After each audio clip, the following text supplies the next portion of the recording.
Hello, SpongicX here, and today I am revisiting Sonic Sega All-Stars Racing. This here is the PC version on Steam.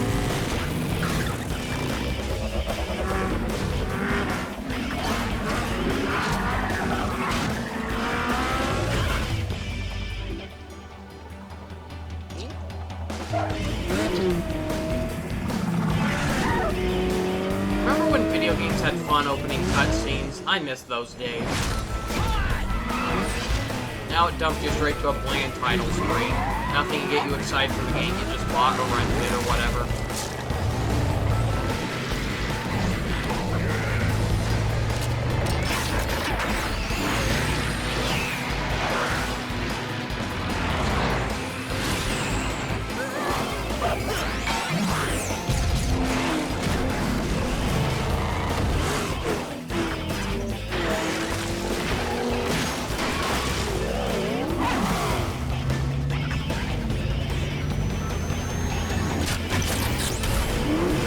I don't care if that's impossible, that's still awesome.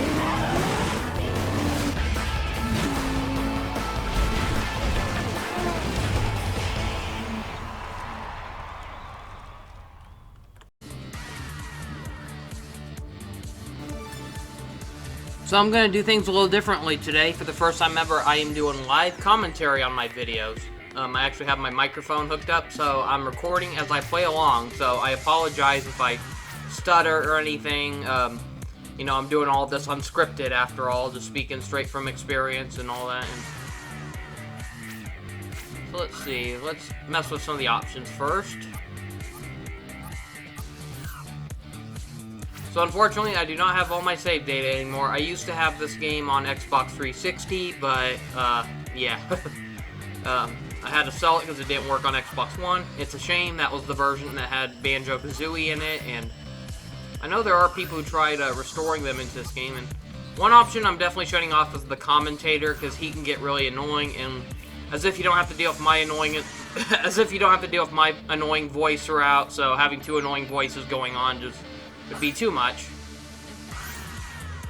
So let's see, out of the characters we have, oh man, the character select screen was much better in All-Stars Racing Transformed. I mean, yeah, the character select wheel is kind of a cool idea, but it just makes it harder to get to that one character you're looking for. In Transform, they had it where it's just square tiles of all the characters, so you can see them all at once and choose which one you want. But so there are a lot of unlockable characters in this, and some of them are really tricky to get because they are only unlockable through mission modes and stuff like that. And they do have a DLC option that allows you to buy them all to get it over with, and so that's good for those who are just really terrible at this game. They just really want to play as a character, but it is still ridiculous that they charge you money for this stuff. So we have Sonic, Tails, Amy, Shadow, and Dr. Eggman from the Sonic side. And Metal Sonic was a DLC character, if I'm not mistaken. So if I want him, I guess I'll have to rebuy him.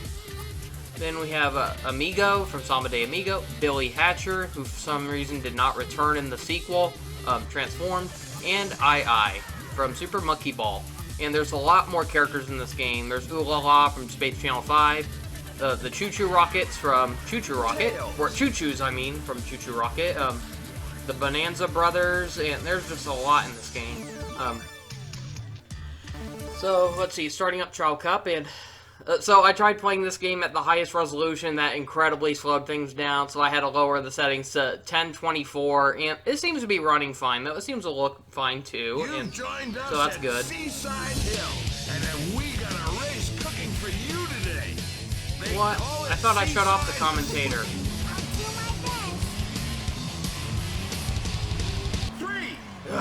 We're gonna have to put up with him for a while, but remind me when I get out of here to turn it off again, and maybe I didn't press confirm or something.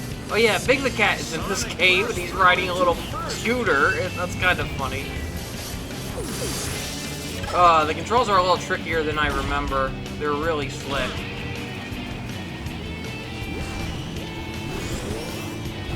So if you played Team Sonic Racing before but never played this, the gameplay is very much the same thing, except Team Sonic Racing focused only on Sonic characters. And so this one is a roster of many Sega characters from many neglected franchises. including Virtua Fighter, Space Channel 5, and many others. The sequel was even crazier, though. It had more than just characters from Sega. It had guest characters from NASCAR, Disney. It was crazy. And the PC version was even more insane. It had some really obscure side characters that were exclusive to the PC version, including Team Fortress. Yeah, you had characters from Team Fortress 2 in one team, and it had like characters like Heavy and Scout, and that was a bizarre character choice.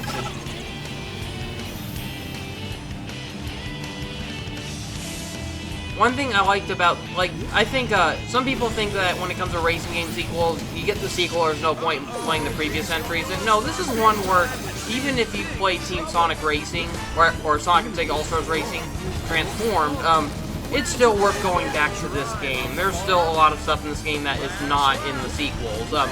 Exclusive levels, music tracks, and some gameplay gimmicks too. And so in this one, some characters had very unique vehicles, like Shadow riding a motorcycle, and Tails driving a biplane. But then in the sequels, they had them strictly just drive cars. They all had very similar cars, just with their own designs and color schemes. And then, the All-Star moves are very unique in this game, where in Transform, they just felt like, they all felt like the same thing. It was just a glorified speed boost. But in this, they were very unique attacks, and each characters had their own unique way of using them.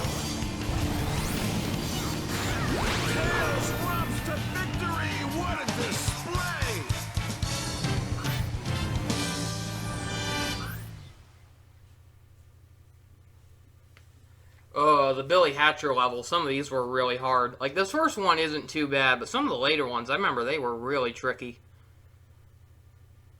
They need to re-release that game for PC. I never played it. Always wanted to, though. The Knights is the flag waver. In the sequel, Knights finally became a playable character, but it was very strange, though. If you were expecting to control Knights in the car, oh, you're gonna be weirded out. Knights was the car. You drove, she had, shape-shifting powers, so Knights decided to turn into a car for the game, and you gotta control one of the citizens of the Dream World in order to drive Knights, and that was weird. And then also, Knights' arch-enemy Riala was in the game, and you gotta control him. Same thing, he was a car.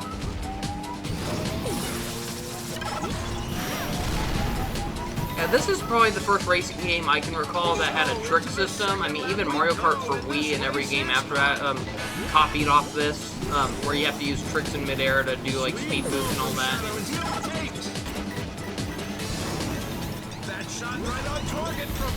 All-Stars Racing Transformed had a much better trick system, though. In this one, you had to press the L trigger to activate tricks, but in the sequel, you had to tilt the right joystick in the direction you wanted to go to do a trick, and that made doing all these tricks a lot more fun. Some of the animations the characters do while doing tricks, though, are kind of funny, though.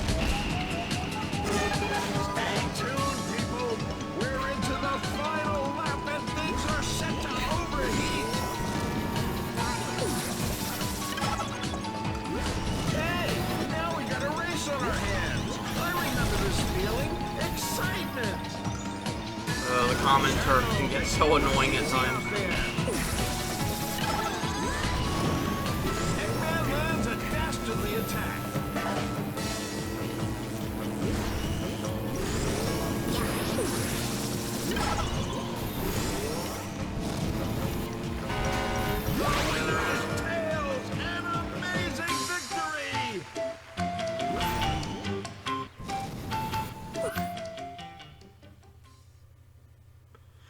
Casino Park. Oh man, one problem I did have with this game was they recycled too many of the same levels over and over. The themes of them. Like, every Sonic level is either, all of them are like Sonic Heroes themed. They're based on, they're based on Seaside Hill, the Casino Park, and also, Eggman's Air Fleet at the end. And, yeah, it's ridiculous how there's, 3 stages of each of those throughout this game. So at least the sequels tried adding more variety when it came to making new levels. At least for the other Sonic, it still relied on Sonic Heroes, but they did add a Sonic color stage at least. So at least they added something new, but that's one thing I liked about Team Sonic Racing. Although it did recycle some of the levels from this game, it at least made sure to make most of them brand new. Although some of them did have familiar themes, but they were still different enough to where they just didn't feel like a rehash of the same stage. Yeah, it's just me or his tail's slow. He is not a good driver. Everyone just keeps whizzing past him.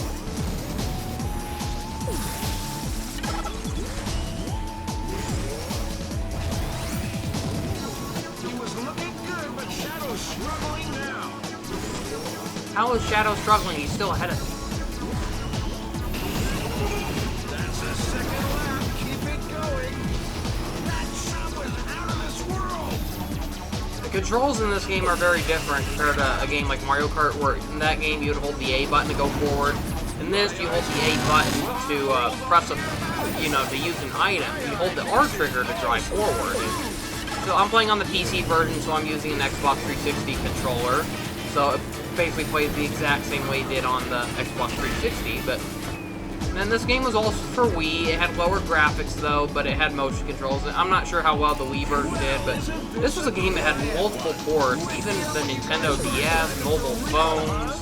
It was crazy how many ports of this game there were, and almost all of them were the exact same thing. Even the DS version. The DS version was the exact same game, but with much cruddier graphics and sound quality. In my opinion, the best version would have been the Xbox 360 version, because that's where you get to play as Banjo and Kazooie, unfortunately spouting their nuts and bolts design, but unless you like Mii's, then you'd probably like the Wii version, because that lets you play as Mii's. I was never really a fan of Mii's, though, so I would have taken Banjo and Kazooie over them any day, but otherwise, yeah, the Xbox 360 version was the only one that had crossover characters, and even Sony and Nintendo were interested in doing crossover characters. Like, there were rumors that Mario was originally going to be in this for the Wii version only, and then Ratchet and Clank were going to be in the Sony version, but that just never happened. And so Microsoft was the only one who got away with having a guest character.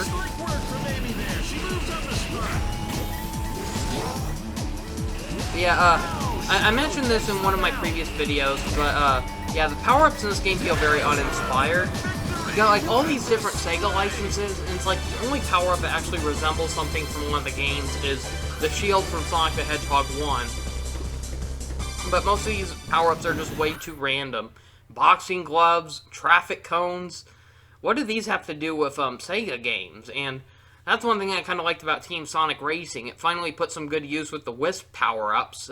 A lot of people have been sick of the Wisps, and, it's like it was one thing when they were used for Sonic Colors for one game, but then, it was relevant to that game's story, but then when they just appear out of nowhere for no reason, yeah, it was really annoying. But I'll admit they worked for a racing game, though. This level's kind of cool. It even made a comeback in Transformed. Very trippy level, just like the game itself. For those who've never heard of Samba de Amigo, it was a very obscure title for both Sega Dreamcast, and it had a sequel on Wii, and it was basically a motion control rhythm video game. Where on the Dreamcast version, you had these controller accessories that were made to look like maracas, and they even shook like maracas, made sounds and all that, rattle noises, and so you had to shake the maracas to the beat and all that. So it was one of those challenging games. So you could say it was almost like Space Channel 5 or Dance Dance Revolution, but with motion controls. And it was kind of fun, though. And then got a sequel on Wii, but it didn't have the maracas anymore. Although there was a little attach-on you could get for the Wii remote to make it sound like a maraca, but it wasn't really the same thing, though. And I remember playing the Wii one. It didn't get... I remember, like, people thought it was a very meh kind of game. I had fun with it when I played it back then. That was my introduction to the character, aside from... Actually, the first game I ever played with Amigo was actually Sonic Riders. He was a guest character in that. But, yeah, that character's been really obscure ever since. Like, his last appearance were in the... I think he was in Transformed as well. Sonic and All-Stars Racing Transformed, but after that, we just never saw that character again. But I remember I'm not sure if the Dreamcast version had any guest songs, but I remember the Wii version actually did have like some officially licensed songs in the game. You had like Mambo Number 5, and they even had some crossover levels with Sega. Like one of them had Sonic the Hedgehog in it, and then another had Hula Lock from Space Channel 5. And they even had the theme song from Austin Powers as a level. What was it called? Bossa Nova or something like that. And so yeah, I remember I had fun with that game back then. It wasn't always responsive though, but it was still fun. Yeah, this level is amazing though. I do love it. It's so colorful and trippy.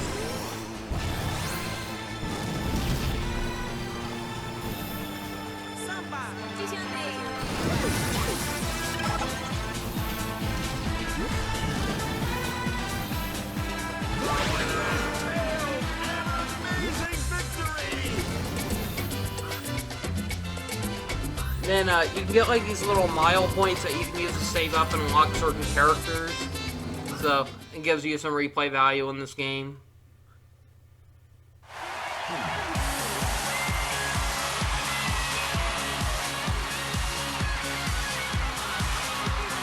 So the level tracks in this game have pretty good graphics overall, but the character designs on the other hand, oh boy, they look pretty ugly.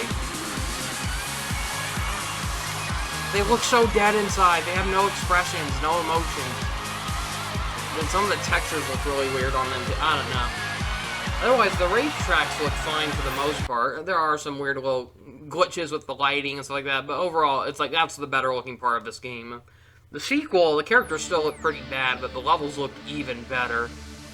Okay, let's try shutting him off one more time, because somehow I could have sworn I shut off the commentator, but it apparently didn't work, so... Let me double check. Okay, it's off now. Now I only have one annoying voice to deal with. Mine.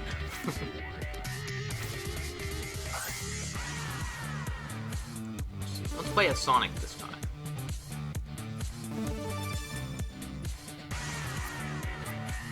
Graffiti cut.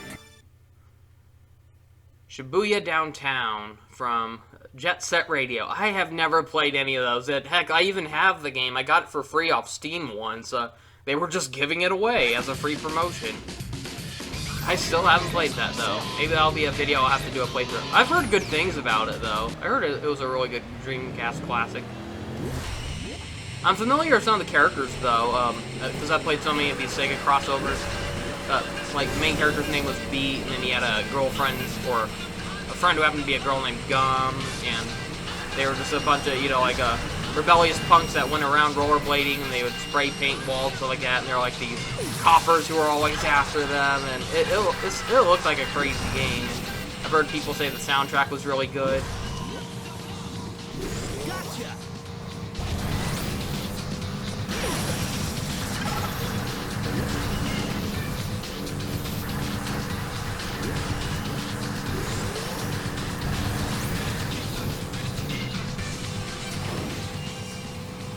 Well, one thing I do like about the Sonic Racing games compared to Mario Kart, though, is although I do prefer Mario Kart overall for, like, its tracks and character variety, but what I do like a lot about the Sonic series is how it does focus more on high speed. Like, I'm going a little slower now, but only because I'm playing in beginner mode. You know, I like starting off with the easy difficulties and working your way up. That's a good way to get more unlockables in these kind of games. It gives you more replay value, but, this feels more like you're driving race cars, so the cars go a lot faster. Where Mario Kart, they can feel kind of sluggish sometimes.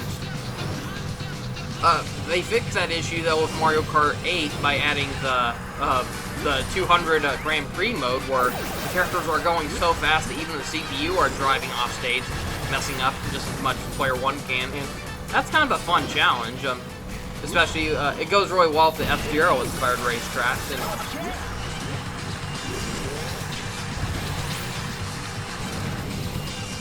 this game can be pretty difficult, though, like if you have the difficulty set up too high. The CPU, they just keep whizzing past you, and it's hard to get past them sometimes. Some of the course obstacles are really bad, like, the Super Monkey Ball stages are really annoying.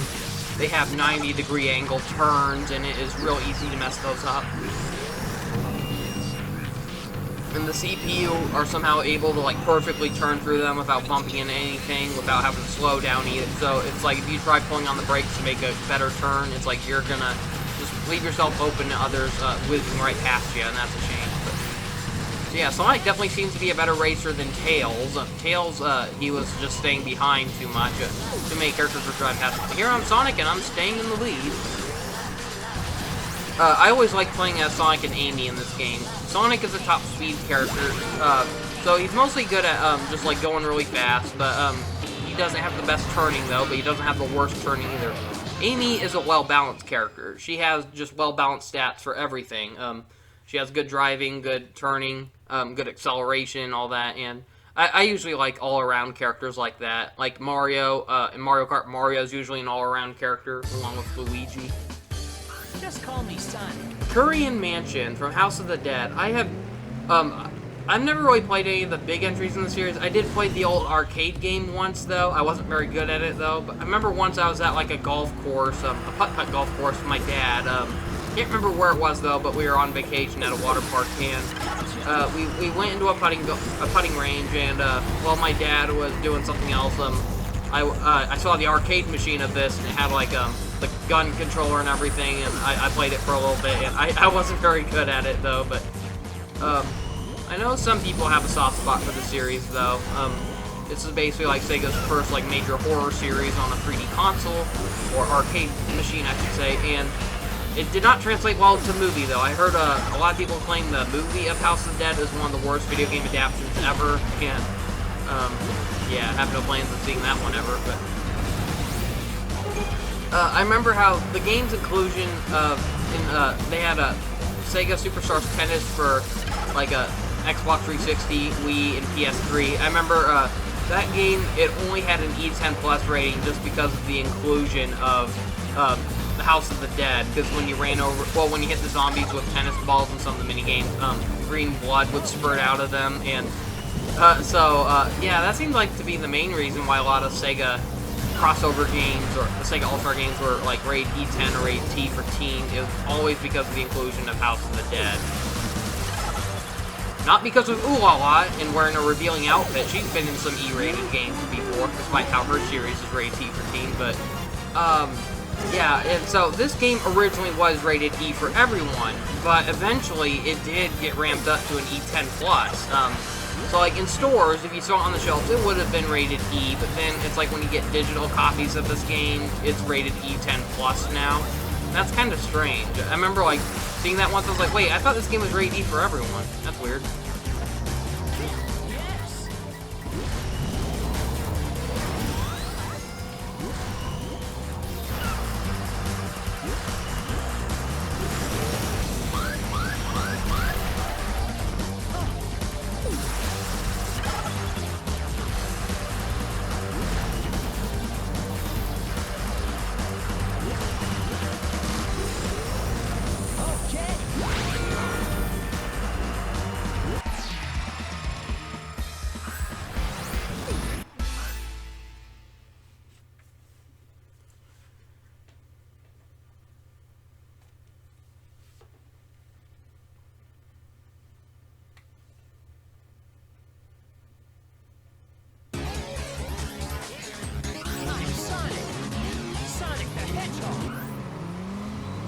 It is kind of lazy how this game just recycles voice clips from games like Sonic 06 and stuff like that. Like, some of the phrases they had for these characters were just really weird, like the way they were placed, and, like, I remember Banjo-Kazooie had a really weird one in the Xbox 360 version, where occasionally they made the noises that Boggy's kids would make from Banjo-Kazooie, and it's like, did they think that voice clip belonged to Banjo? No, that did not belong to Banjo. That belonged to the kids of Boggy the Polar Bear. That makes no sense. Or, I remember once playing Nicktoons Racing on the PC, and when you selected Arnold, for some reason, he had Harold's laugh. It's like, what? Did the people who pick the voice clips for these shows actually watch the shows, or did they just play random episodes? Hear a voice clip and think, okay, that's the voice of the character, because that's what it came across as.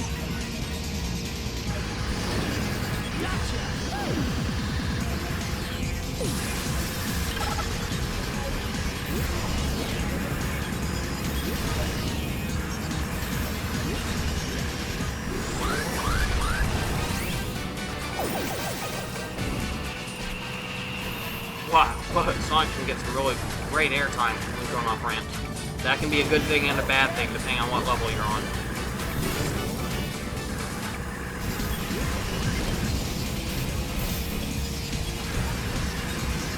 I almost always forget about the assembly line of robots. You really got to avoid those when they're driving down.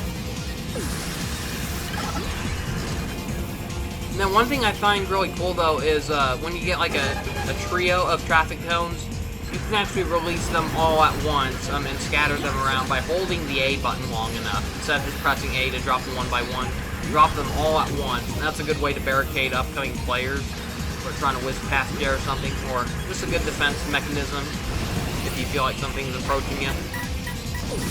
Like there, I just dropped them all, deployed.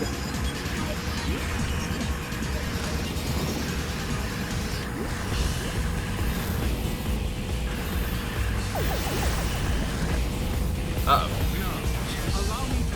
No, Big Dan, he doesn't get too close. He's got an all-star.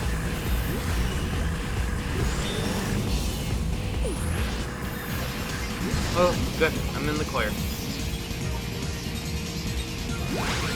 Whoop, whoop.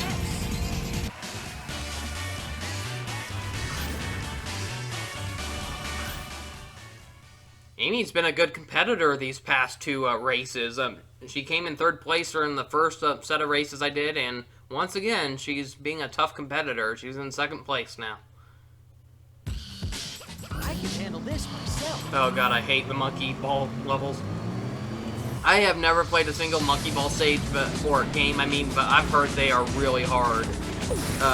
It is an interesting idea for a game, though. It's one of the games where you don't control the characters, you control the levels. It's a game about guiding these little monkeys in these balls, running through these obstacles, but all you can do is tilt the level design, and that is kind of bizarre. And I heard it was based off an old arcade game that Sega did. They originally had a Sega game where you controlled the characters using a ball controller, kind of like how there were some old arcade games where you gotta go bowling and you had to roll like a real-life ball, and you just rolled it in the direction you want the ball to go. And so it played a lot like that, but you had to keep rapidly spinning the ball in the direction you wanted to change the arena or whatever. And I've heard they're really hard, though. Some people said the first two were the best, and then the series went downhill ever since Super Monkey Ball Adventure on GameCube and PS2. And then I heard not too many people like Banana Blitz, but for some reason that one got a Switch port. That was originally a Wii exclusive, but...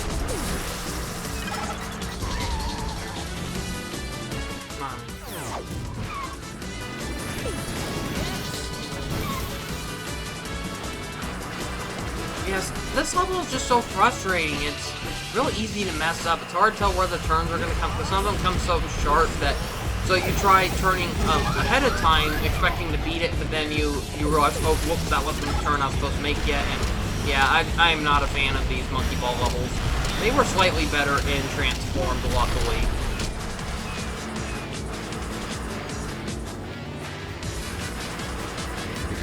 Oh man, I am not doing well here. I really gotta catch up.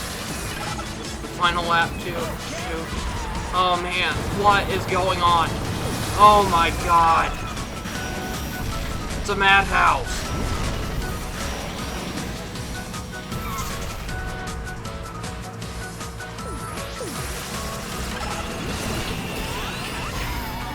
Damn it.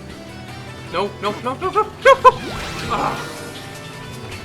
Third, not too bad, but... Oh, still gotten first overall. Whew.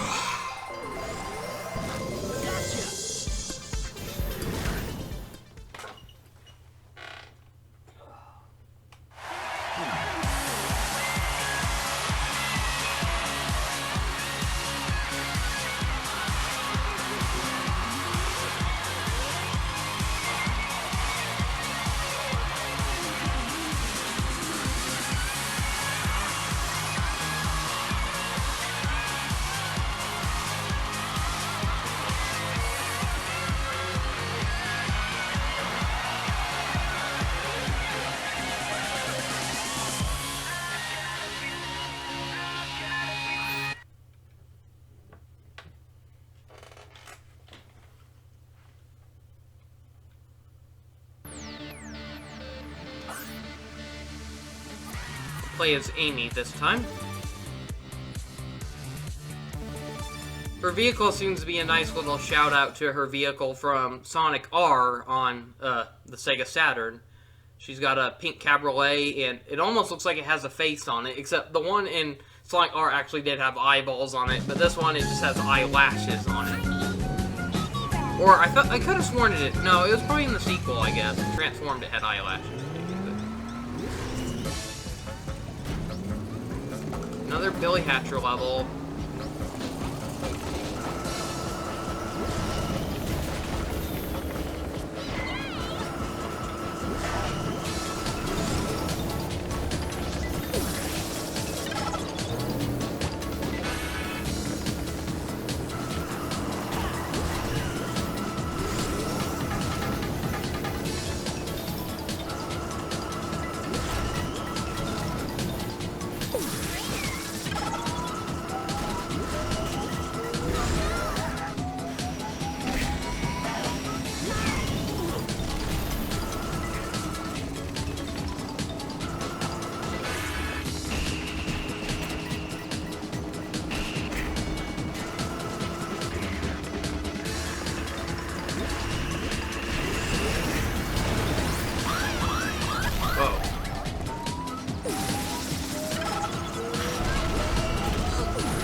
Yeah, the drifting on this game is a lot of fun. It can sometimes be a little tricky to master, though, but once you feel like you've gotten the hang of it, drifting feels so satisfying when you pull it off, and the boost it makes when you release it is really cool, too. And somehow feels smoother than the ones from Mario Kart, even. Like, I remember a lot of people saying they thought the drifting and boosting in, like, the Crash Team Racing games were really good, and I disagreed. I thought it felt sluggish. I wasn't a huge fan of Crash Team Racing, to be honest. I bought the Nitro Refueled version, and it was fun at first, but after a while, especially the online mode really killed it for me, because there were so many requirements in the game that required going online daily and monthly to try to get, like, you know, the stuff you need to unlock new characters and all that, and how it was only available for a limited time on circulation, rotation, all that, and I was not a fan of it. I mean, God, you had a game where you actually got to play as Spyro the Dragon in a race car, and somehow they managed to make that unfun because of all the gimmicks around it, and I don't know. And it could have been a good game, though, but I just wasn't a huge fan of it, to be honest. I thought the gameplay was too punishing, too. The power-ups just all felt terrible, and then people's defense is, oh, you gotta get good at the game. It's like hard to get good at a game that's broken.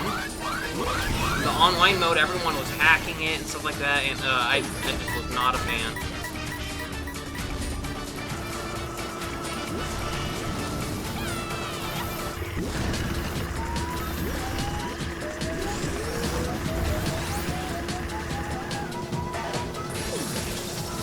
I already did some videos on Team Sonic Racing. I did a playthrough of that when I first got the game on Switch, so I still need to do the sequel after I get done with this first one.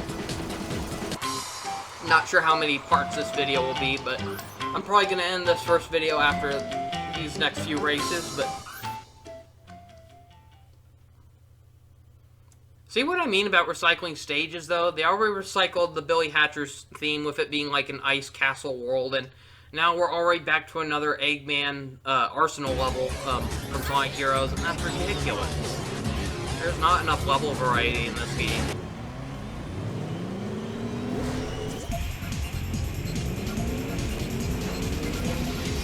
On the bright side, though, you do get to unlock additional music tracks in this game, though, so you can kind of mix it up eventually, but, yeah, I don't know. Whoa.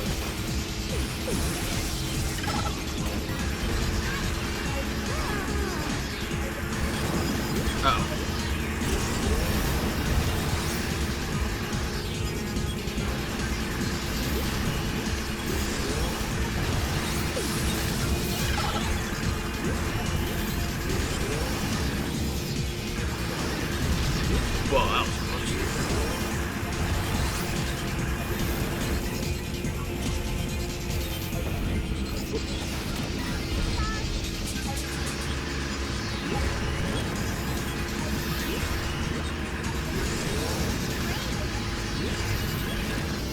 I remember when they announced Team Sonic Racing, a lot of people were upset that they scrapped all the other Sega characters in.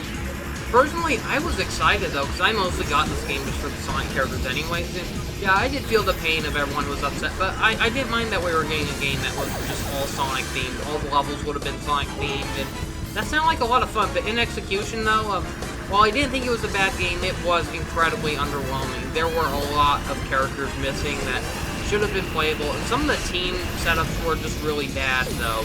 Mainly, Team Rose and Team Eggman were the worst, in my opinion. And so, you know, for Team Rose, they decided to pair her with Big the Cat and a random group of Chow for some reason. And it's like, why? There were so many better choices. So they could have had it be the traditional Team Rose with Big the Cat and Cream the Rabbit, but Cream wasn't even an option in that game. But personally, I would have been fine with anyone but Big the Cat.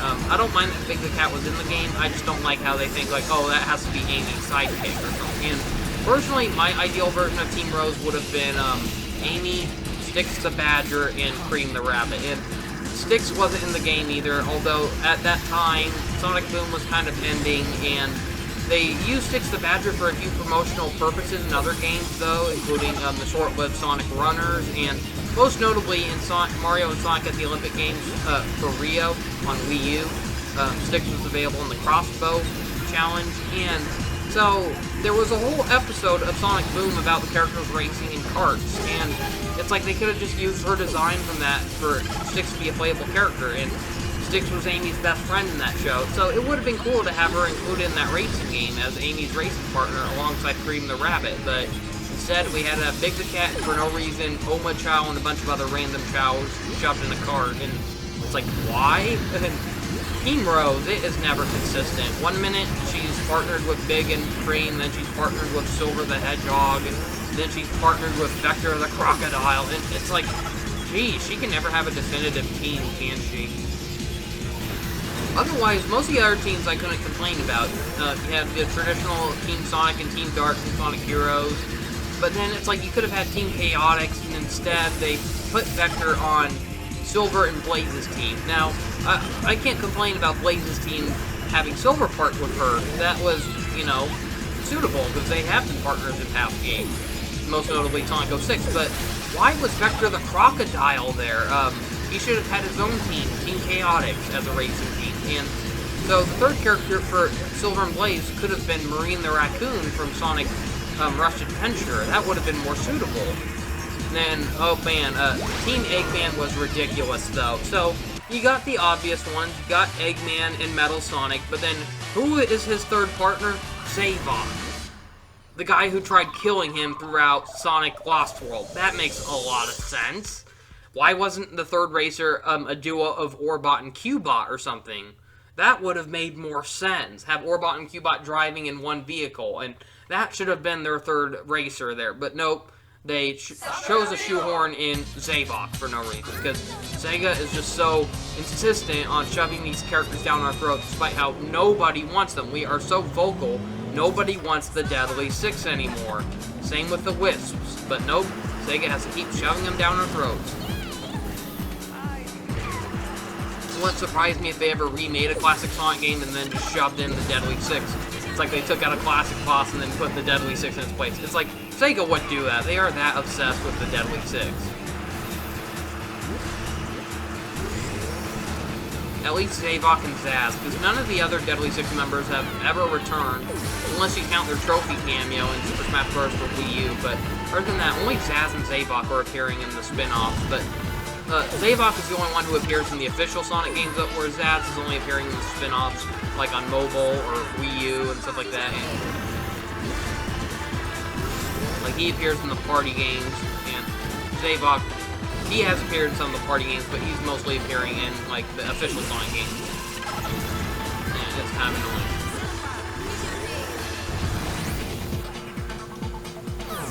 Oh, shit.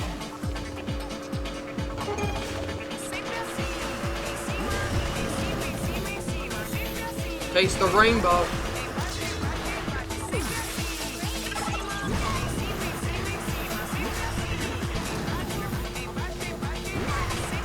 Okay, there's another power-up that actually does fit a past Sega game, a Speed Shoe from Sonic Adventure, or Sonic 1, I should say. So yeah, it's only the shield and Speed Shoe are the only Sega-related items in this game. Everything else is just random junk. Then the sequel made it even more random junk. Like, one of the items was a pufferfish. You shot a pufferfish as like a projectile item to barricade characters from up ahead, and that was kind of stupid. Most of the power-ups in Transform were basically the same thing in this game, but a different overhaul. They had a different design.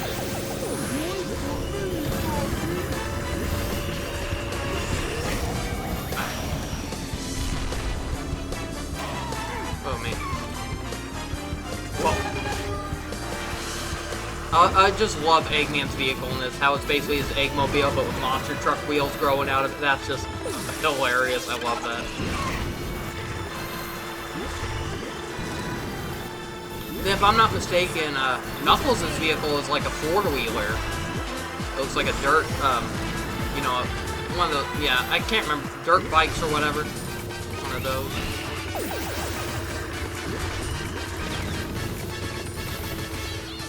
Oh, that was unfair. But seriously, how does banging into the balloon really hurt or slow down a car? I think it would have just been able to ram through it and pop. I mean, it doesn't. If it was a hot air balloon, I could understand that they would not be able to pop it that easily. That would take you down with it. But these look just like oversized balloons you'd find at like a gift store.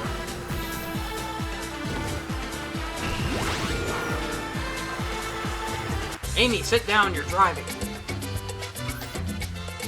It's funny how the characters just like stand and dance around their cars while they're driving. It's like, wow. This is a kid game, everybody, and here there are these characters who seem to be encouraging kids to go nuts in a vehicle. Oh, another casino level.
And if you honk the horn when you don't have an item, it can sometimes cause a character to do a funny idle animation.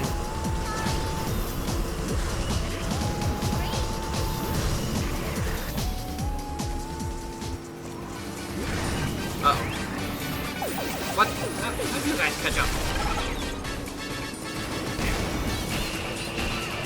Shoot. Missed.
Yeah, if I'm not mistaken, Big the Cat was not in the sequel, though. He was not in Transform, but he did make a return in Team Sonic Racing.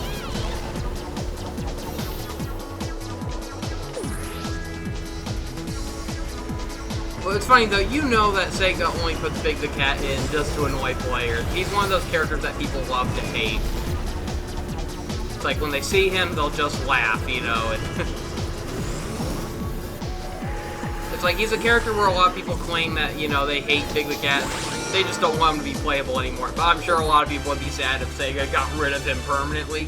They announced that they are never bringing him back. I'm sure a lot of people would be upset. He is an unnecessary character, but you just can't help but love him, though. He's just such a big, adorable doofus. Hey, I won a third race. Woohoo. Or a third cup, I mean.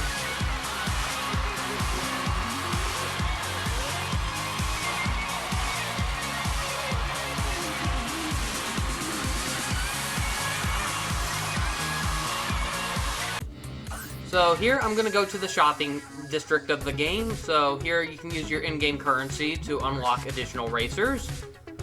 Oh wow, Knuckles was a hidden character in this game? Yeah, I didn't even realize that, but I knew Knuckles was in this game, but I forgot you had to unlock him though, but... Let's see... Ooh la la. I don't even remember these characters. Are they from the House of the Dead series? They look a little too cartoony for that game, but... Then, oh, you got the guy from Crazy Taxi, BD Joe. I have never played that game, but I've heard some fun things about it. I've seen gameplay of it before, and there was a game called Simpsons Road Race, and that was heavily inspired by Crazy Taxi. Jack Bryant and Akira Yuki from Virtua Fighter. Now, Jackie, I'm more familiar with him because he was a guest fighter in Dead or Alive 5. Ryu Hazuki from, what was it, Shenmue? I have never played any of those games. I heard they were a product of their time. Back then, they were very underrated classics for the Dreamcast. The graphics were really good and all that, but I've heard people go back to it today and say it's really boring. The Choo Choo Mice from Choo Choo Rocket, and I was never really a fan of that kind of gameplay. It was like one of those where you have to guide these little characters that are moving, and you gotta activate these little puzzles and switches in order for them to change direction, avoid getting eaten. It's a cute game, though. Like, the characters are really cute, and it's cute how you just have all four of them driving a giant rocket in this game. And a lot of these characters, surprisingly, were not included in the sequels of the racing series. And Mobo and Robo from Bonanza Brothers, I remember playing that on the Sega Genesis collection, and I could not get into it, but I do love the designs of these characters, though. They look like Lego figures. Yeah, it's funny, though. They're villains. Like, throughout the gameplay, they're just straight up, like, you know, breaking into places and shooting up the place. But it's such a cartoony game, though. Yeah, it's kind of funny how they have characters like that in a game like this. Alex Kidd, he was the original intended mascot for Sega, but he really sunk into obscurity over the years, and this is probably like the last game they ever used him in, and I was never a fan of his games. They were just dumbed down versions of Mario, in my opinion. It was way too easy for him to die. He couldn't really attack enemies really well. And Opa Opa, I think that was from a game called Fantasy Zone. And so, yeah, that's quite a bizarre choice for a character. But it's suitable, I guess, because it does kind of look like a vehicle, so whatever that thing is. And okay, so we got 3 new characters to play as. Let's go with Knuckles.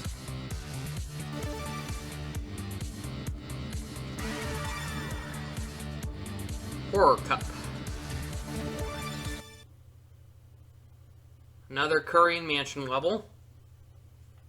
I don't know why they call it Korean Mansion in this game, because I know, like, the series is actually called House of the Dead, and there was some kind of censorship reason for why they called it Korean Mansion. I can't remember why, though, but I think it was a localization. Like, in Japan, that might have been what the series was called. I'm not sure, but I know in the States it was called House of the Dead.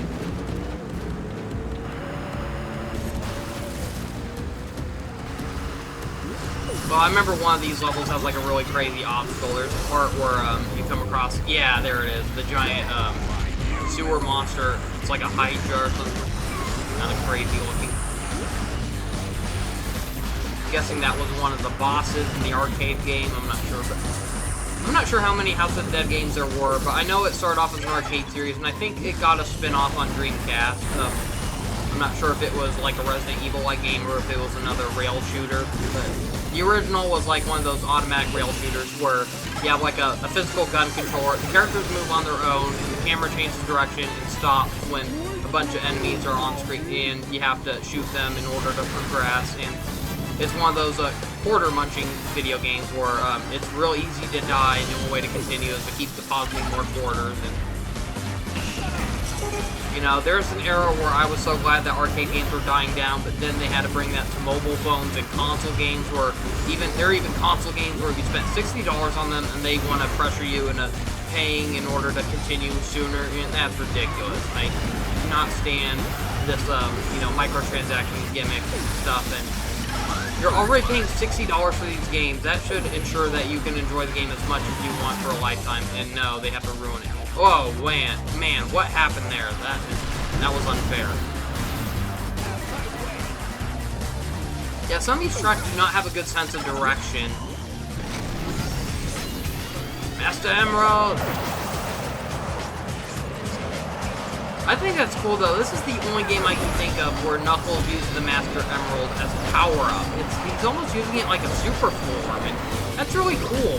And I wish we saw more games that did that with Knuckles, relying on the Master Emerald as like an ultimate attack. That would have been really cool. But usually games where Knuckles has like an ultimate attack would be like in the Mario and Sonic crossover games, and usually his attacks consist of punching the ground, causing an earthquake or an explosion. But yeah, the Master Emerald, that's a clever idea for a power-up. Speaking of which, we really haven't seen the Master Emerald in years, and it's created a bit of continuity errors amongst the fans. A lot of people feel like Knuckles is shoehorned in now, because the only reason he was ever included into the stories in the past was because of his involvement with being the guardian of the Master Emerald, and how Eggman was always trying to steal it for something. But yeah, it really became absent after like Sonic Adventure 2 at least, and or at least some of the Sonic Advance games. But part of me feels like in order to shut people up about Sega needs to do a proper character development of Knuckles. Like I always said, they should make a game where like a big story moment like happens like during the climax of the game or something or like way before the final battle is something happens to the Master Emerald where Knuckles has to choose between either saving it or saving his friends, and in the end he chooses to save his friends, and so the Master Emerald gets destroyed, and Knuckles suddenly has an identity crisis. You know, for all his life he was the guardian of the Master Emerald, but now he feels like he failed his duty. It's destroyed, there's no way he can get it back, and so what will Knuckles do with his life now? And we can see how Sonic tries encouraging him to, you know, that he'll find something new to do in his life and all that. And I think that would be great character development for Knuckles. It could give him a reason to either not only, you know, give him better reasons for why he's hanging out with Sonic all of a sudden. Because it just makes it look like he's neglecting his duties to protect Angel Island. And, heck, I remember Sonic Boom even made a funny joke about that, where there's the episode of Give Bees a Chance, and there's the funny little subplot where Knuckles was guarding a precious gem that Eggman was after, and Knuckles decided that he was going to protect it because people were complaining he doesn't protect shiny stones anymore. So that was a joke at how the fans are complaining that Knuckles doesn't watch over the Master Emeralds anymore. That was kind of funny. A little shoehorned in, but still kind of funny. It was funny how Knuckles' subplot and that was heavily inspired by The Hangover, because there was the character Alan, and he had the baby harness with a baby in it, and so in this he had the baby harness for the rock, and that was kind of funny.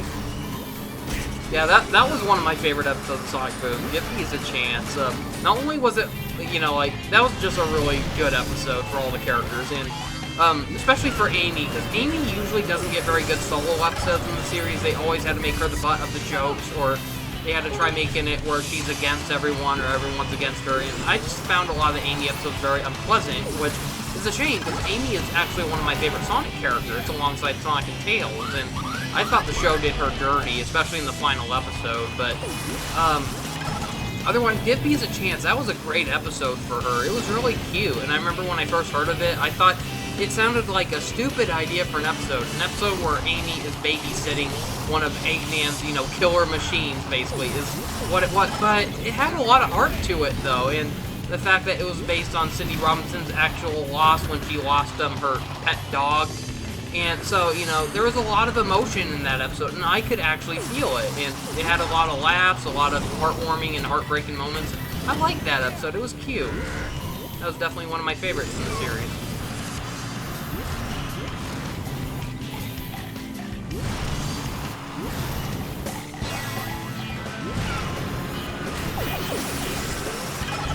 Yeah, I like playing as Knuckles and Shadow a lot better in this game because of their vehicle choices. They really dumbed it down and transformed by having them just be in race cars. But there's something really fun about Knuckles being in a dirt bike or Shadow being on a motorcycle. It really made them feel unique.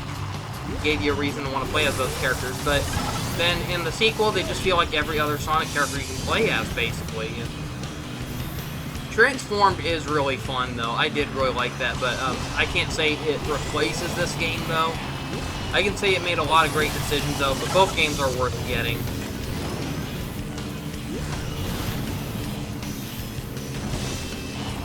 I can confirm this game is definitely running a lot better on my new computer. It ran terribly on my laptop. I mean, it worked on my laptop, but it didn't look very good, and it ran a little sluggish. But here, it's running about the same as it did on Xbox 360, so that's a good sign. Sometimes the trick button feels unresponsive. You press it after you go off a ramp, and characters just don't do anything, so you just have to keep rapidly pressing it. But you gotta be careful not to be turning in a direction while doing that, otherwise you might accidentally trigger a mid-air drift, and that can really slip you up when you land on the ground. Oh man, this level is hard. I hate the monkey ball levels.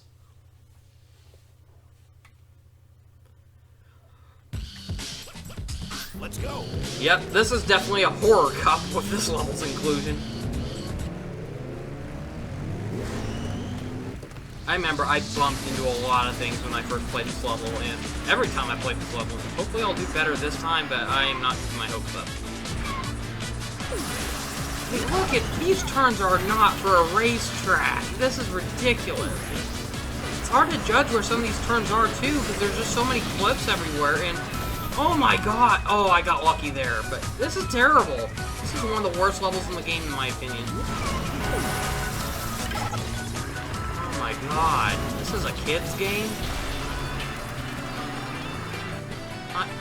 Not even Yoshi's Valley and Mario Kart 64 was this bad, and that was one of the hardest levels in that game.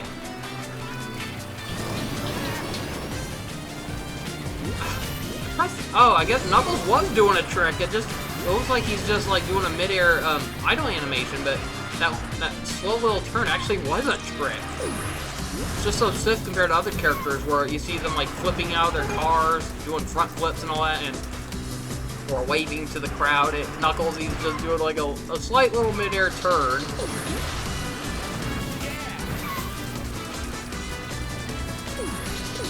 Never mind. Nope. Otherwise, there are a few rare occasions where the turning does feel like it's a delayed response when you try doing the tricks in mid-air and all that, but Knuckles' tricks are working though. I just didn't realize he was doing tricks. I thought that was just a typical jump animation.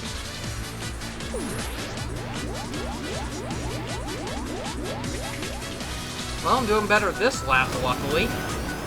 Still hasn't changed my opinion on this level, though. Still makes me nervous.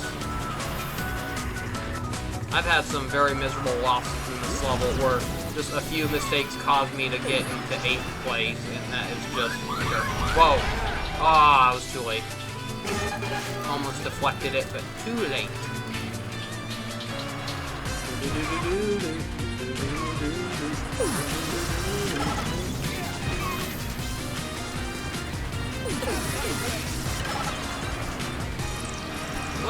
Oh, I hate this level so much. I knew I was gonna jinx it by pointing out I did fine on that second lap. Well, I'm still in the lead though, but oh man, I hope I didn't jinx it again. Oh, shoot.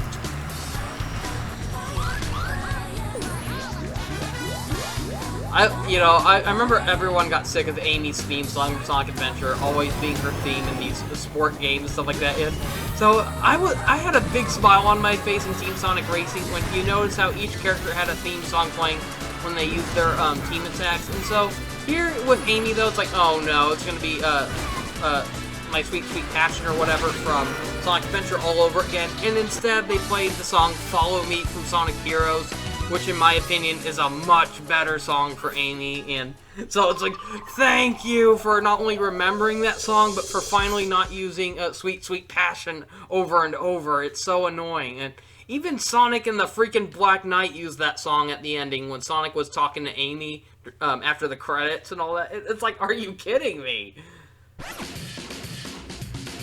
Okay, another Jet Set Radio level. This one's kind of cool. It takes place in a mall setting, I think. I find it hard to believe that, there's so many Sonic games and they never made one where one of the levels were a mall. I think that would be a fun setting for a Sonic game. Just Sonic running through like a crazy mall. And, so the level will just constantly keep changing its design to fit like the stores you're running through. And that'd be kind of a fun idea. And remember Kirby 64 kind of had like a mall-inspired level in the Shiverstar planet. It was like that frozen post-apocalyptic Earth planet. And, I loved the mall level in that. That was so much fun. And that was the thing. That was an N64 game. Such simple graphics, but even then I could tell it was supposed to be a mall of some sort. But it was overrun by all these crazy enemies. And Mario Kart Wii had that fun Coconut Mall stage. And there's just something really fun about mall levels in video games. And especially since nowadays a lot of malls are dying. You go there and they're not as packed as they used to be. And a lot of stores are missing nowadays. And it almost feels like a ghost town sometimes. And so, yeah, video games are a good way of preserving the fun memories of malls. It allows you to mess around as all these fun, colorful characters.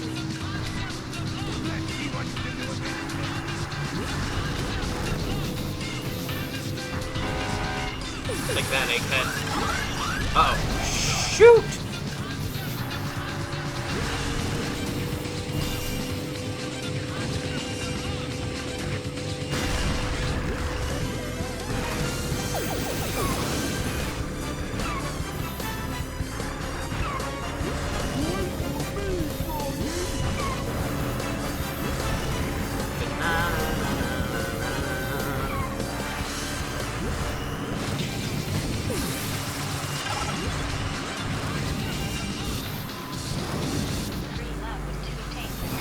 Yeah, I can confirm, compared to all the other Sonic games I've played recently, this one still holds up. I had a lot of frustrating times when revisiting Sonic Lost World, Sonic and the Secret Rings, and Sonic and Black Knight. It's finally nice to be able to go back to an old Sonic game I knew I used to play a lot and say, it's still fun. I'm still having a smile on my face when playing this game. Of course, it's one where you don't want to overdo it, though, but that's true of any video game. There are some games where you put too much time into it and you start getting a little bored of it, but you get enough time away from it, and then when you come back, it's refreshing again, and this is definitely one of those games. I remember, like, when I first got the Nicktoons Racing 2, Nicktoons Kart Racers 2 for Nintendo Switch, at first I liked it, but it wore off really fast, to the point where I uninstalled it off my Switch, and I'm not sure if I'm ever going to reinstall it, though, but that's just, it's too similar to other racing games, and it's not a bad racing game, though, but it's just so generic compared to other ones. So, what's the point having that when you got much better racing games like Mario Kart 8 Deluxe, Team Sonic Racing, Sonic Sega All-Stars Racing? There's just better racing games out there. So, it made me wonder, why should I go back to this one ever?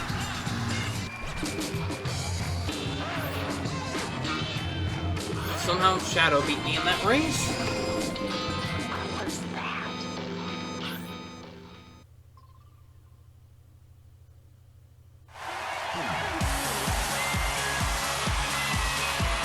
Tail just sitting on the top of his vehicle. That's cute. All Sonic characters were winners. All of them have some kind of red color scheme on their... I don't know, just a weird little detail I noticed, but... Yeah, this game's theme song was called, I can't remember the theme song of this, but it was by the same guy who did the theme song for Silver the Hedgehog in Sonic 06. Oh, I think it's called I've Gotta Be So Much More or something like that. It's a kind of good catchy song. Some people might dislike it though because it uses a lot of auto tuning and stuff like that, but it's not bad. But okay, let's play as Shadow.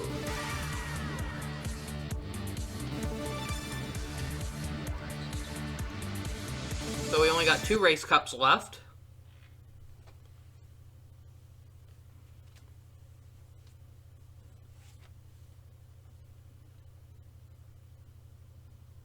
I will fight like I always have.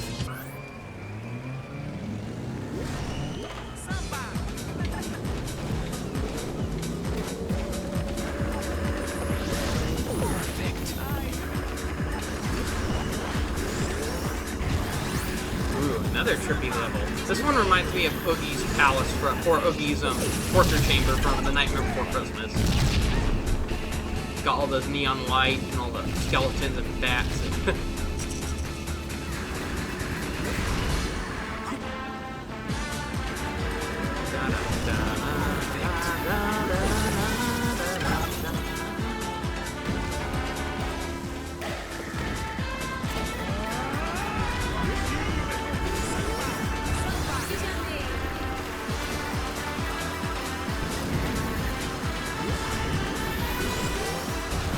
Now, I'm not sure if this, the song they're using here, like this is used as the theme song for Samba de Amigo, but I'm not sure if it's actually an official licensed song that was made before this game, because I could have sworn I heard this, like, in the background on, like, a radio channel once, like, they're doing something to celebrate, one of those, Mexican celebrations like Day of the Dead, and, they have the song playing in the background, and I'm like, was this song made before Samba de Amigo, or... So, if that's so, does Sega have to get the permissions to use this song and make it the official theme song for Samba? But I just thought it was so strange to actually be hearing that song outside of a Sega game. That was so bizarre.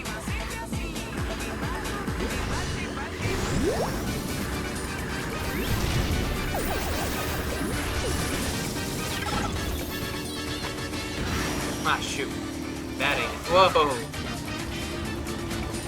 Oh, well, oh, never. I thought that was an open gap.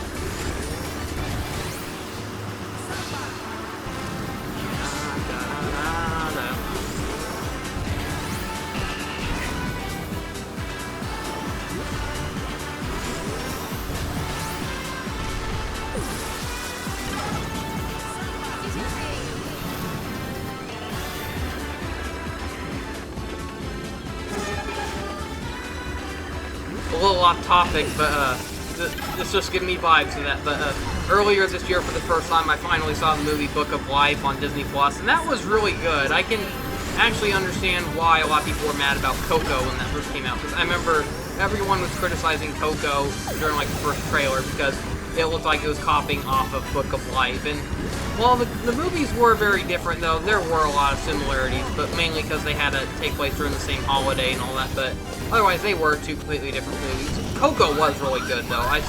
I did not think it looked that good, though, but I saw it day one because I heard it was reviewing well, and yeah, that movie made me cry. That was really good. But Book of Life, that was a great one, too. Very underrated movie.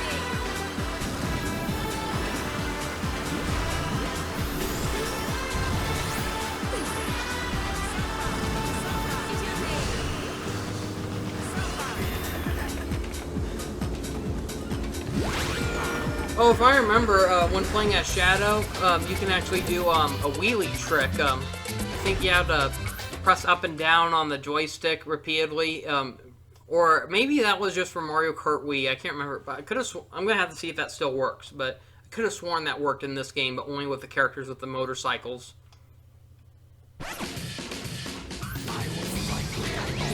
Man, we were just in a Jet Set Radio stage on the last cup, but now another one? Yep, you can just still do the wheelie in this game, but I think if you hold it long enough, you can get a speed boost from it, but it slows down your turning though, so you gotta use that willingly, sparingly. Some of these levels are so dark, it's hard to tell where the turns are coming from. You got a pretty good brightness setting on my monitor too, so.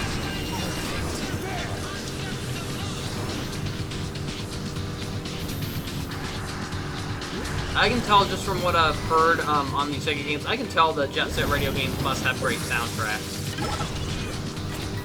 They must go really well with the gameplay.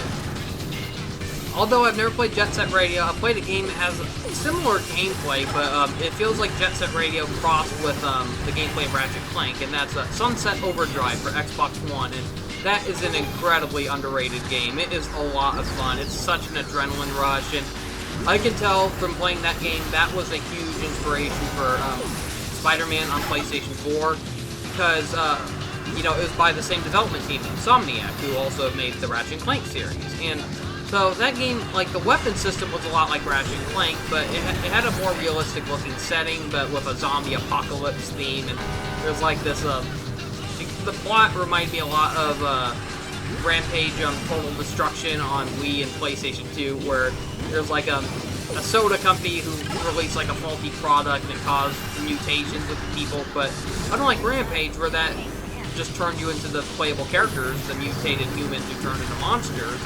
In this one, the villains are the mutations. There's like all these customers who drank it turned into these orange blobby zombies, and so you have to control like a custom character and just use all these crazy weapons to take them down. It's a really high-speed game though. There's a lot of parkour throughout. You can just run along walls, grind on rails, and it feels like an action platformer version of a Tony Hawk game almost, but with shooting, and it's really fun. It has some of the funniest respawning animations I've ever seen. Like, whenever the character dies, they have like a really funny respawn animation that's randomly generated, and most of them are pop culture or movie themed. Like, one of them flat out shows you getting dropped off from a time-traveling DeLorean, Back to the Future style, and yeah, it's a really fun game. I still have not beaten it though, because I've only played that game in small doses, but it's one where every time I go back to it, there's always something new, as long as I'm progressing through the story. And it's one of those games where there's just too much going on that it's easy to get lost. And 1 minute you're wanting to follow the story, but then you want to sidetrack and collect all these items, and Spider-Man PS4 had a very similar issue. But you could tell the Spider-Man game had a lot of inspiration from what Sunset Overdrive already accomplished. The way you could run along walls and stuff like that, and it almost feels like this game was a testing ground for Spider-Man. They wanted to prove that if it could work in this game, it could work for a Spider-Man game, and mission accomplished, I guess, because Spider-Man on PS4 was a huge success. It even spawned a sequel, and I'm not really interested in getting the Miles Morales one though, because I did like the PS4 one, but I thought it was a little exhausting though. But man, that ending was so powerful. I loved the story. Was the best part of it. It's a shame that they wasted the story on a video game and not a movie, because I would have loved to have seen that on the big screen. But yeah, Spider-Man PS4 was enough for me though. It was, you know, it was a great game, but I don't really need to see more of the same gameplay over and over. And yeah, you could argue Miles has a few new abilities. He was a cool character in Spider-Verse and all that, but I don't know. I just look at it and it basically looks like more of the same. And I already felt like the first one on PS4 was big enough already, so I'm not going to spend $60 or buy a PS5 to get the enhanced PS5 version just to play more of the same thing. And there are some games where I look at it and feel like although it's similar to a past game, it's worth getting again, but that's one where it's like, I'm saving my money. But as far as I know, it did well, though. I'm not sure if it did better than PS, but that's the thing. No one's saying it was better than the PS4 version, so. And I've seen, like, posts of the PS5 version, though, how, like, I do not like what they did with Peter's design. I agree with a lot of people. The one on PS4, it may not have been perfect, but it looks so much better and more expressive and mature than the one you saw in, it looks like they got, like, you know, one of those generic Disney Channel stars, one of those kind of faces for the character, and it looks terrible. It's so pointless, too. Why was he the only character they replaced? There's some other faces in the game that look really uncanny. They could have just fixed up, but no, they had to fix the one that actually all the other players liked, and that's so not even optional either. They should have at least made a patch that allowed for people who don't like the new face to restore the old one, but, and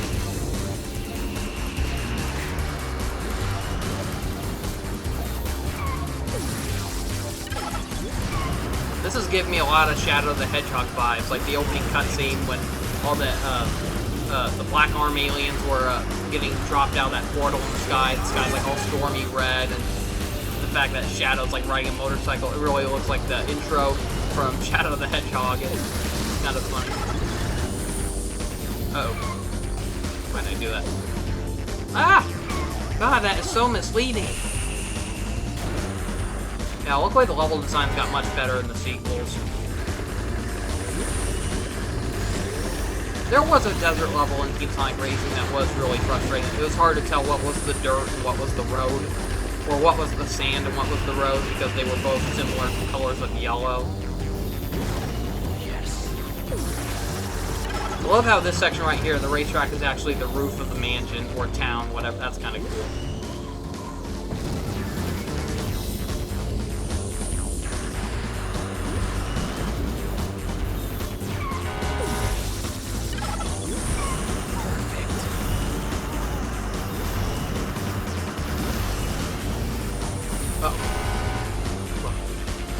Woohoo! I am the ultimate.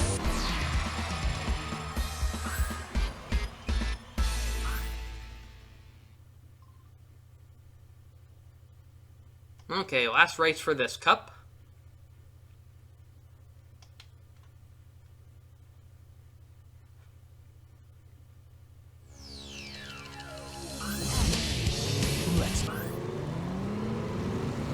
Oh great, Seaside Hill again. Haven't seen that a million times before in Sonic games.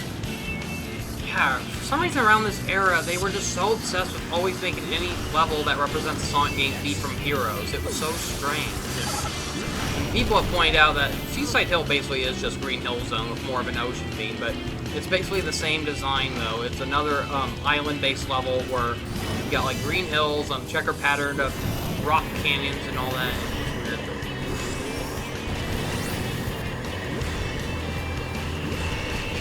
Is it just me, or did anyone else see that? Like, there was a whale back there towards the left, and I just remember seeing that, and I'm like, is that Monstro from Pinocchio? It looks a lot like the 3D model of Monstro from Kingdom Hearts, and has anyone else ever spotted that? Does anyone else think that looks like Monstro, or is it just me? But it's just such a weird little, you know, detail in this level, but I always loved it when games did that, where they have, like, underwater levels, where you go through like a little air tunnel and then you can see like the sea life going by, and like although a lot of people did not like that level, I remember Sonic 06 they had like that abandoned underwater lab level of one of the final levels for Sonic, and I loved that level. Some of the obstacles were a huge pain, but I loved the music, I loved the scenery. Then the last set piece where like you're breaking through like the vault as the vaults are trying to close in on you, that was really fun. I loved that. It really felt like Sonic was like roaming through like a James Bond villain's lair or something like that, and that was really fun. Too bad the game it was from was Sonic 06 though, but it's like, that was in a better game that would have been more fun, you know. There are times where Sonic 06 does get you in the zone, but then you remember how faulty the gameplay is and it ruins the experience. But it's like, if you can imagine it was in a game that actually worked, yeah, this would have been a lot of fun. Like, the atmosphere is really catchy, well, it's real epic, the music is real catchy and all that, but then, I remember Mario Kart Wii had a very similar level like this, with the Koopa, Cape level or whatever, I can't remember its name, but there's a part where you went through that warp pipe and it took you through an underwater aquarium. Except that one was less of a gorgeous view, though, more of a death trap for, like, all those spinning electric wheels and all that, and that was a tricky level. I think this is one of the best uses of like a walk-through aquarium being turned into a racetrack, and it's really fun. So yeah, I'll admit, that's one thing you definitely didn't see in Sonic Heroes. So heck, even Sonic Dash took a little inspiration from this. There's the Seaside Palace area of Sonic Dash, and sometimes you'll end up in an underwater tunnel like that, and it's less of a view though. You won't see all the aquatic life or anything, but still, not bad looking for a mobile game.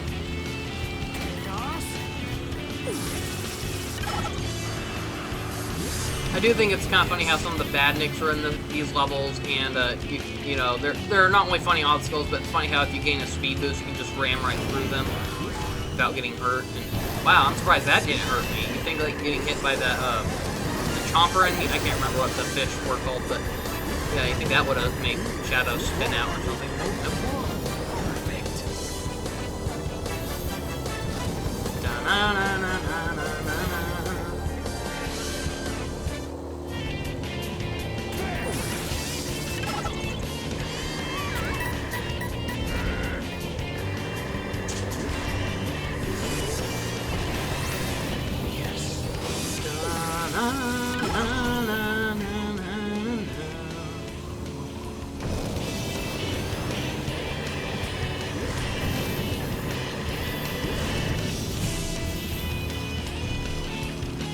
Yeah, it's too bad I wasn't able to get Sonic Heroes running on my PC. I was able to install the game, but it for some reason would not launch.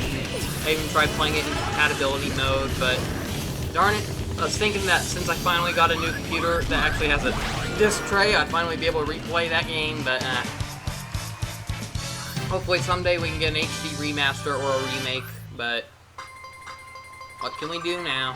It's just a memory now that Sega will constantly keep teasing us with all the references in their Sega crossover games. Okay, now we have one last race cup to go through.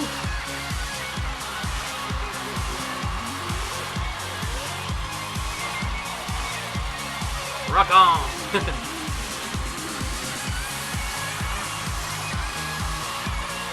Shadow is actually smiling there.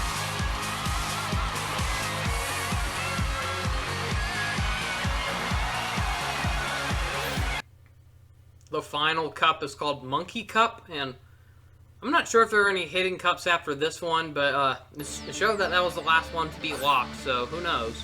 Sometimes games do that, though. There's an actual real hidden unlockable, and you don't know it until after you beat everything, but... Okay, I've played as nothing but Sonic characters so far, so let's go with someone different. I'll just go with Ulala. She's got a cool vehicle.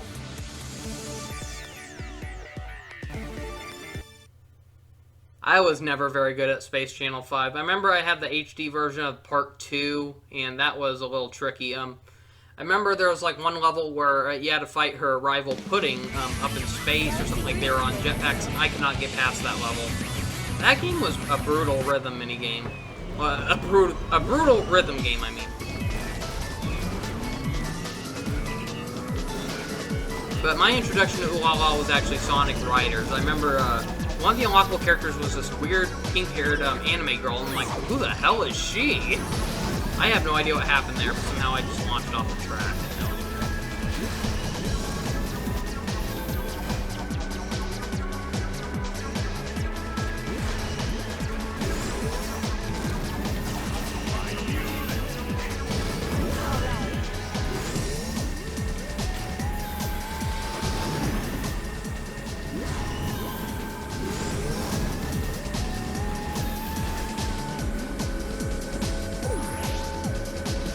Space Channel 5 was just such a weird idea for a game. It's like she is a news reporter who fights aliens in space with like these apparitions. She defeats them with dance moves. It's so weird. What is this? Guardians of the Galaxy? Come to think of it, that would be hilarious. If you know, in the next Guardians of the Galaxy, they have it where they go into an old pawn shop and Chris Pratt's character, what was it, Star-Lord or Peter. It would be funny if, you know, he saw, like, an old video game console and it had Space Channel 5 on it. He plays it and he just falls in love with the game. It just suits his style. That would be hilarious. I'd love to see that. Because I would say that would have been funny if that was a game he grew up with, but that's impossible because this game didn't exist around the time period he grew up with before he was taken to space. But otherwise, it would be funny if he went into, like, some kind of pawn shop or some kind of store that had like old stuff to interact with, and he just sees like a Sega Dreamcast and it has Space Channel 5, and that'd be really funny. He would definitely love that game. It would suit everything that he's done on his adventures. Going through space, fighting with break dancing and all that. Not break dance, dance off, I mean. He's got everything he loves. Space, music, and dancing.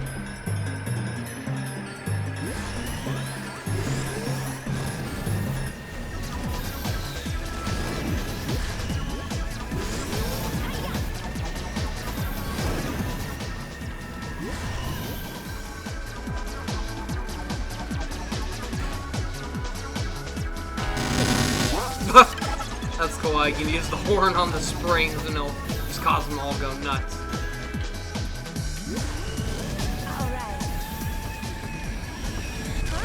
Wow. Oh, that was weird. Thanks for knocking me into first place, Shadow.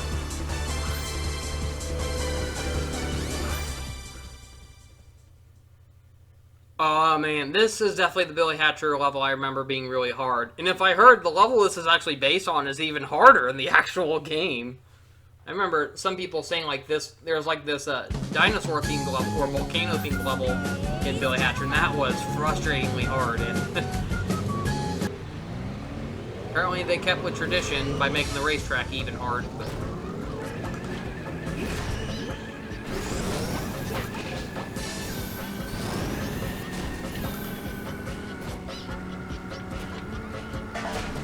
I guess level's even worse if you're playing with a heavy character like a Choo-Choo Rocket. You think despite how you're playing with little mice, they would be light racers, but no.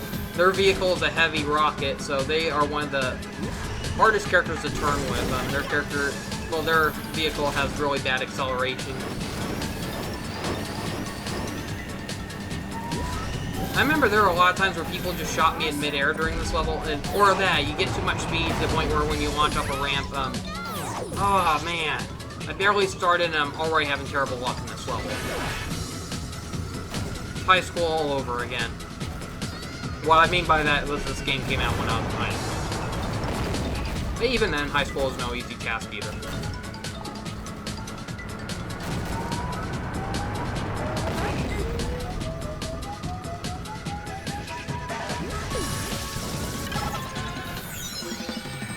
Ooh, All-Star mode. Geez, you'll all sit down. You're in a car. You're driving.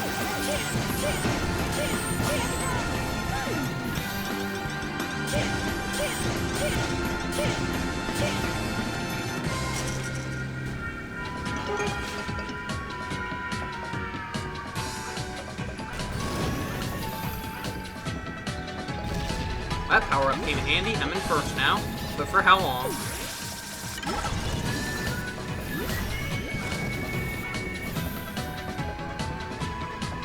Well, one thing that's interesting is, unlike Mario Kart, I don't think there's any way to actually lose a power-up in this game.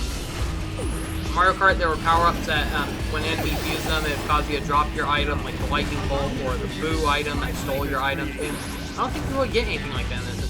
I need to learn to slow down on that ramp, because you get too much speed and it forces you to crash into the other end. It's ridiculous. What the? I'm stuck. What the hell? That was weird. And that was totally that game glitched out on me. It's like, that was weird. But at least it respawned me out of there somehow. But, that was unfair. I swear, I couldn't have done a thing during that.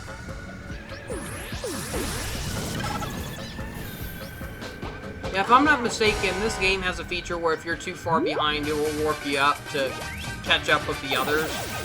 Kind of a cheap gimmick, though, but kind of fair for when this game has some really unfair moments, though, like there, where for some reason I was just locked in place and couldn't move.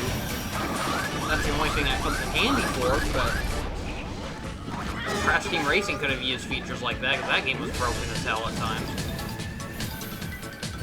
Especially online.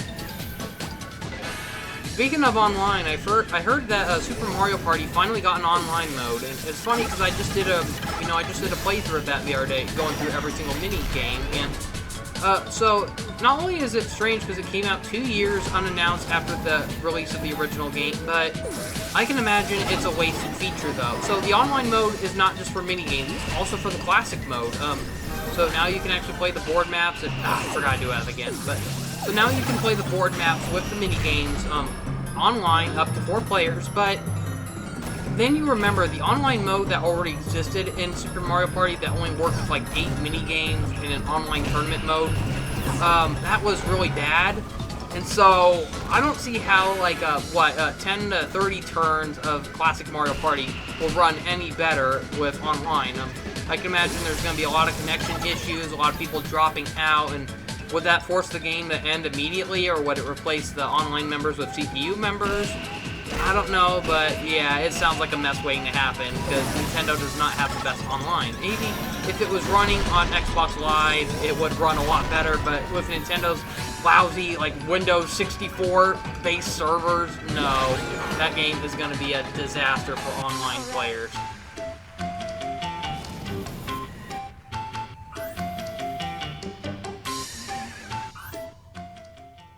Okay, 2 more races to go. Okay, another Super Monkey Ball level. This one, surprisingly, despite being the last one, it's not as frustrating as that pyramid level, that the second Monkey Ball level. That was even worse. But this one's kind of cool, though. You're racing through, like, all these different pirate ships, and there are some sharp turns here, and some of them are kind of tricky to figure out the first time, but for some reason the track layout on this one is still a little better than the other one. Not as many sharp turns. I mean, yeah, there are still sharp turns occasionally, especially when you have to race up the pirate ships later, but for now, it's mostly just driving straight and a few curves here and there, that's it. This is a race where it feels like you're driving up like a tower, kind of, but most tower-like racetracks would be where you have to drive in curves, and this one you gotta drive in sharp angles, and that makes it a little trickier, though, but these turns are still a lot better than the pyramid level, though. It's like, if you haven't learned how to master drifting without bumping into things, then yeah, these levels are going to be a nightmare for beginners.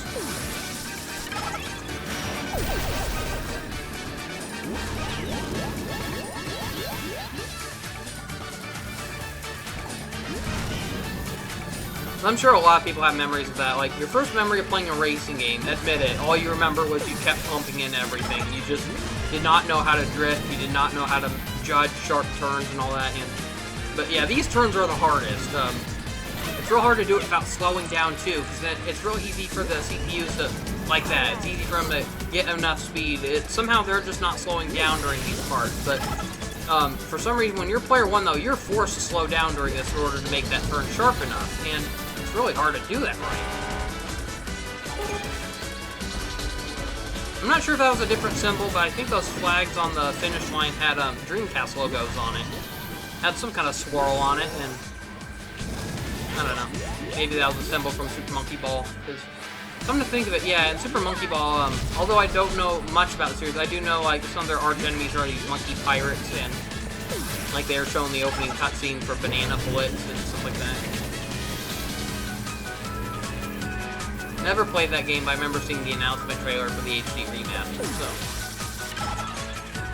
Yeah, I really don't know much about the characters from Super Monkey Ball. It's like, I know the main character's name is I. He's the monkey that wears the shirt with the A on it. And then he has a girlfriend or sister named Mimi. I'm not sure if I think she's his girlfriend, but she could be a sister, I don't know. But yeah, that's hard to tell sometimes. You see, like, characters in video games, and you can't tell, you know, they kind of have a character, and they look like a stereotypical girlfriend, like Miss Pac-Man or something, but then it's like, oh, that's actually the character's sister? Yikes. I can imagine a lot of people probably thought that when they first played Crash Bandicoot, and they look at Coco and think, okay, that's his girlfriend. Oh, that's his sister? Okay. Luckily, they never did anything to make it awkward, but just take a first glance at them, and it looks like, okay, that's the girlfriend. Nope. Or you look at Amy in the Sonic series. Okay, that's the girlfriend. Sort of. Depending on who you're asking.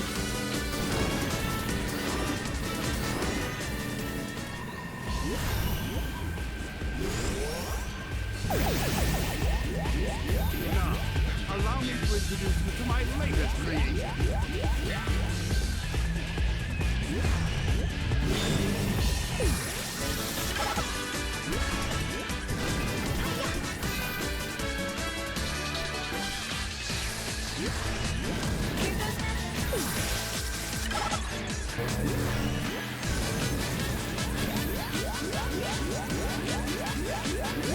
Hopefully I'm not doing too bad this race.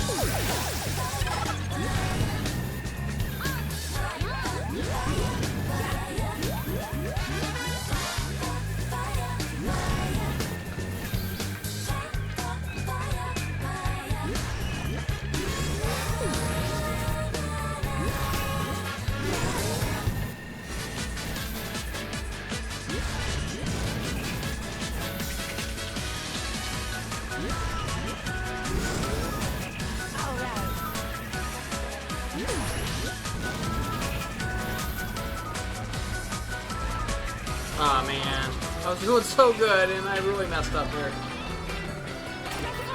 Still have a chance, though. Woo! That was close. Okay, one more race.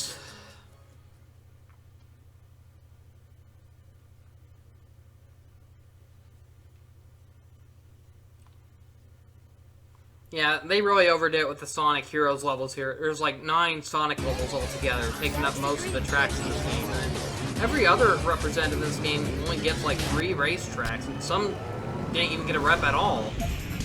Until Transformed, at least. Transformed was where we finally got to see stages inspired by like Shenmue, or...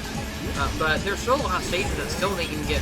I don't recall there being a Space Channel 5 level, for instance, so that's kind of disappointing.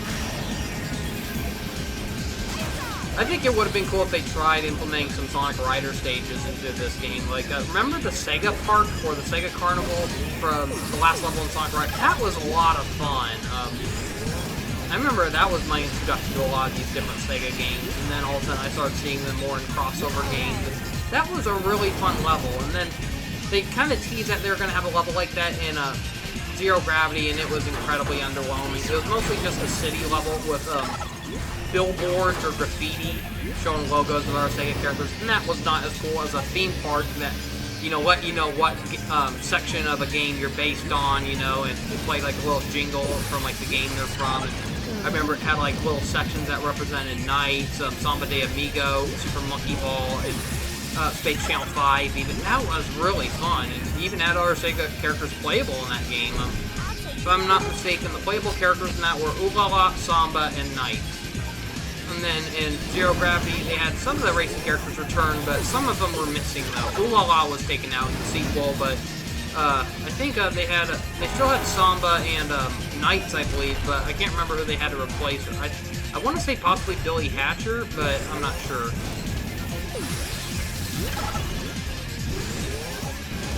I used to have the Riders games, but I sold them years ago, but I probably should have held on to them.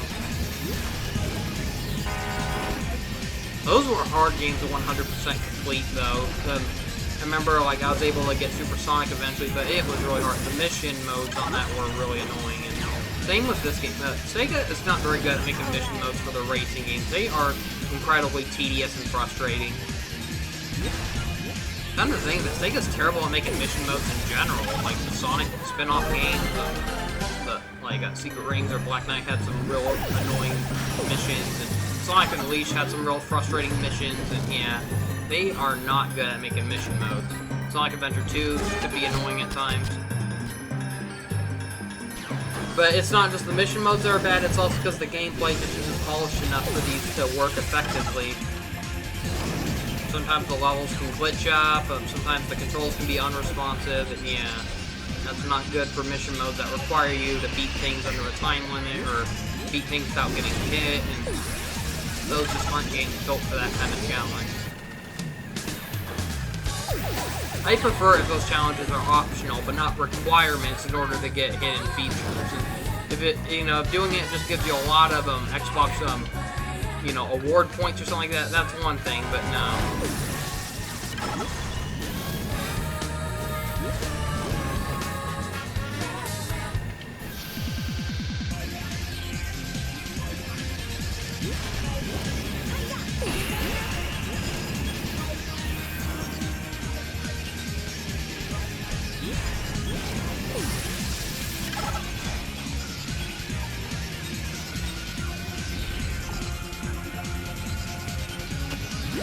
Okay, and that was the final race. So, yep, that was Sonic and Sega All-Stars Racing for PC on Steam. And yeah, after all these years, it still holds up. It's a pretty fun racing game. It is held back a little bit by some repetitive racetracks, and some of them have really bad directions, though, and the recycling of level themes is really annoying, but luckily that was an issue that was heavily improved upon in later entries in the series. Later entries made sure to add more variety, and that was definitely well needed. So, yeah, this is still a game I highly recommend. It's got a great roster of characters, some fun unlockables, but there is quite some challenge to it, though, and it's also a fun multiplayer game, so Then here's the credits with the main theme, So Much More, by Bentley Jones, the guy who sang Dreams of an Absolution from Sonic 06. Another great song. Well, that's all I have to say for now. Thank you for watching. See you next time, and have a great day.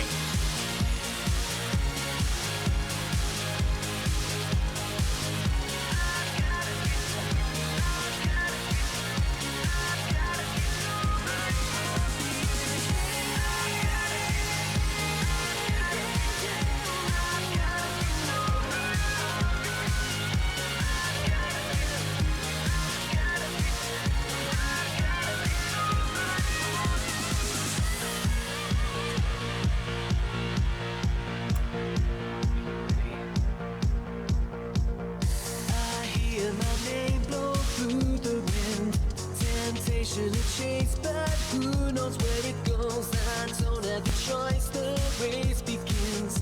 Leaving behind a life that nobody chose. One after the other, we will find our way through.